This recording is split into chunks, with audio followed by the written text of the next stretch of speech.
Hi friends, today నేను డ్రెస్కి front back design ఏ విధంగా కట్ చేసుకోవాలనో క్యాన్వాస్ పేపర్ మీద చూపిస్తున్నాను.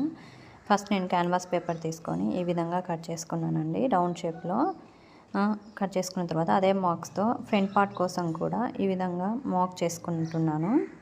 ఇలా మార్క్ చేసుకొని ఇదే కొలతలతో సేమ్ అలాగే కట్ చేసుకుంటూ మనకి ఇప్పుడు ఏ డిజైన్ కావాలనో ఆ డిజైన్లో ఫ్రంట్ పార్ట్ కూడా కట్ చేసుకున్నానండి. నేను ఇది స్కాలప్ లాగా పెట్టుకున్నానండి ఫ్రంట్ పార్ట్.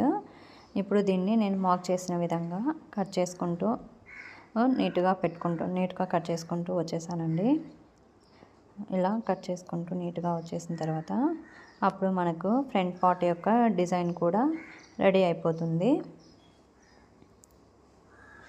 ఇప్పుడు మనకి ఫ్రంట్ పార్ట్ కూడా రెడీ అయిపోయిందండి. ఇట్లా అయిపోయిన తర్వాత మనకి ఇప్పుడు నేను క్యాన్వాస్ పేపర్ కొద్దిగా ఎక్స్ట్రాగా కట్ చేసుకున్నాను కదా, అది కూడా ఎక్స్ట్రాసెస్ కూడా తీసేసానండి. ఇప్పుడు తీసేసిన తర్వాత మనకు నెక్ డిజైన్స్ రెడీ అయిపోయినాయండి.